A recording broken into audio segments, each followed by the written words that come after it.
Yo, what's good, people? Today is gonna be a different video. It feels like I'm doing different type of videos like every time I do a video right now, but there's just so much content being revealed and released that I just kind of have to share my thoughts. I'm gonna break down this video and give my first of all my reaction, because I've seen this video and I've seen the gameplay, but I haven't seen the Tekken Ball section and I haven't seen the last section, which is kind of like the game modes. So I haven't seen this video, so I'm going to give you my initial reaction, and then I'm going to give you my thoughts on why I think modes like this is really important to a fighting game, especially in this generation, and especially with competition like MK1 and SF6, where the single player content and the mini game content and all that stuff is really good. So I feel like Tekken needs to match it or surpass, and I'm going to give you my thoughts. So we're going to get into it, give you my thoughts. Okay, Tekken Ball. Now, I have not played Tekken Ball. I have not played Tekken Ball at all. I don't even, like, I had to kind of do research before this video to see what Tekken Ball was, because everyone's like, yo, add Tekken Ball, but really, I never played Tekken Ball, so I wouldn't really know. This looks fun, though. This looks fun for sure. So what happens if you cross the Tekken line? I don't understand the mechanics. Obviously, I get... Okay, so you do moves in order for the ball to hit them, and then yeah, that seems like what it is. This is sick. Okay, what's the power meter at the bottom? I want to see. This looks mad fun though, I can't lie. This would be sick as a stage though, you know, like as an actual stage to fight on. This would be sick. It seems like forward advancing moves or really powerful moves, like fling the ball quickly. So the power level's going up. So I assume it's like, if you hit the ball, you get more power. And then when the ball hits you, hits the opponent with more power, it does more damage.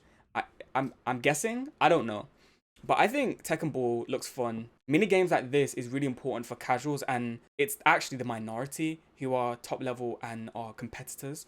It's the casuals that really drive the sales and drive the budget for the next game. So Tekken 7 did a good job in introducing casuals, guest characters Akuma, Negan, Noctis. So those are from really big franchises. So you've got Street Fighter, you've got The Walking Dead, you've got Final Fantasy. Intertwining those fan bases is really important for games. It's not necessary, but I think it's a good way to kind of get different fan bases and draw them to your fan base to increase your game. So I think it's really important for casuals to have modes like this. I guess like the competitive player will not really be too excited on this one in particular, but I feel like it is really important to have a mode or two like this where it's just fun. Really, Tekken 7 didn't really have that. I mean, they had the Tekken bowling, but I feel like it wasn't really pushed. It wasn't supported. And I feel like when a developer supports a game and supports its modes, that's when the mode and the game really excels and shines. So I'm gonna skip to, so this is gameplay. Now I want to skip to this bit. So at first they said this mode was single player only, and now I'm seeing Tekken 1, Tekken 3, 2, 4, 9, but these are connectivity symbols in terms of what console you're playing on. So this is PlayStation or console, I guess, and then this is PC. So you can see the crossplay is obviously enabled for this feature as well, and you can, it's a hub basically. So I want to see what they've done with the hub now. So now that we know it's online, because I think that was the criticism a lot of people had for this mode, was that it was strictly offline and single player, but now they're obviously showing it with online capabilities. So let's have a look and see what they have in store for us. Iron Fist outfitters, I like that. So let's see. I think it's just like recording the game mode itself. So ranked match, let's go back. So ranked quick match. So I'm assuming this is like the same mode as like your typical ranked and player match. And then this is group match. I don't know what that is. So that's good that you can kind of go to the arcade machines and do that from there. Like SF6, that's really good. I like that one. The clothing store. Let's see what they have now. Customization. Because I do know that they have like pre-order stuff. Wait a second. Who is this? And I don't think I can zoom in. Can I zoom in? Oh, I can't zoom in, so I'm going to zoom in the video. But who is this character with the red hair? Because, like, This is Kaz, Huarang, Ling. I want to say that's Asuka. I don't know. I guessing this is Yoshi, Leo, King, Law. But who is this? This might be Reina. They slipped that in there on purpose, you know. They definitely they know, you know what, with these developers, they know what they're doing. Whatever they show in a trailer, it's carefully thought out, and the teams behind it, they're like, okay, let's put this in there, let's put that in there. Because when Tekken was really new and fresh and they just announced it, and in the trailer where they had like the stages, there are Easter eggs in the stages like Bob's Burgers, Leroy, I forgot, but it had Leroy, it had a Leroy statue. So they definitely know what they're doing with this. And I like it because it's kind of up for interpretation and increases speculation about the game.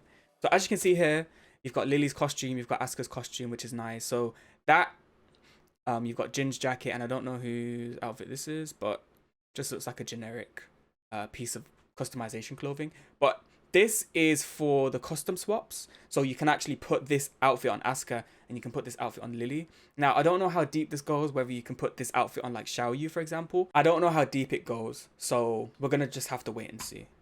But I like this that they're doing this. And the customization already looks way better than Tekken 7, which is an improvement. And I think the fans are... It's well received by the fans, I think. So now... Okay, they've got bars. They look like they've got mini games. We go back. I want to like... So they've got arcade stuff. So Pac-Man. I don't know what these are. And they've got a map. I like that map. It shows like where the players are and stuff. Because that was one issue with SF6 where it was... I mean, there was a teleport feature, but it was annoying to find players and stuff. So this is the beach area. I feel like, yeah, you come here to play Tekken Ball, right? I'm assuming. I don't know. It looks like cabinets for Tekken Ball or something to get like matches started, which is nice. I actually really like this mode. Like this mode looks really sick. I'm not talking, well, I'm talking about Tekken Ball, but I'm talking about just the whole battle hub type stuff. The customization looks decent too. Like no one looks just like the same, you know? So hopefully they have a lot to offer in terms of customization and stuff. Not sure. Okay, so this looks like a... this is like a local offline like event. That's actually sick. It's just the issue is they're not showing us what any of these machines do. Again, they're leaving it up for interpretation, which is a good thing, but it's like it's annoying that it's not just explained. Because I would just like to see, okay, what does every machine do? What modes are there? But obviously they want you to explore and go and explore when you get the game. So it's understandable that they're not explaining everything straight away. This mode looks sick though, I can't lie. Emotes and stuff, yeah. Okay, that's the end. Again, shout out this guy. I'm going to leave his channel in my description because I don't know how they got this content because TGS is not supposed to be happening until this weekend, but I'm assuming it's verified because I mean, it has TGS in the title. It's not as if it's been secretive. So yeah, go and check out this guy. Shout out this guy. I think these modes are... You need the modes. You definitely need these modes. Like, even if some people think it's like gimmicky and corny and all that stuff, you still need the modes to bring the casual audience in. It's really important, and whether people like it or not, the casuals ultimately will determine the success of the game. They are basically what drives sale numbers because, as I said, tournament players and competitive players, they take up the minority of the fan base, realistically. So ultimately, yeah, we do need these mods, and I think these mods look sick. Hopefully it just has a bit more than like Battle Hub, because I feel like most players don't even use Battle Hub anymore. It was a thing in the beta because that was the only way to find games, right? So we thought that like doing Battle Hub was going to be the kind of the center of the game, where it's really not. I hop on SF6 and I go into rank straight away from the menu, or I will do a custom room from the menu. So there's no real incentive to go into Battle Hub and do stuff in Battle Hub. If there was like, okay, cool. If for example, they had like special custom items that you could only get through Battle Hub, then that would incentivize me to go into the Battle Hub and play through the Battle Hub. If they had costumes, let's say for example they put like a sick Kimberly.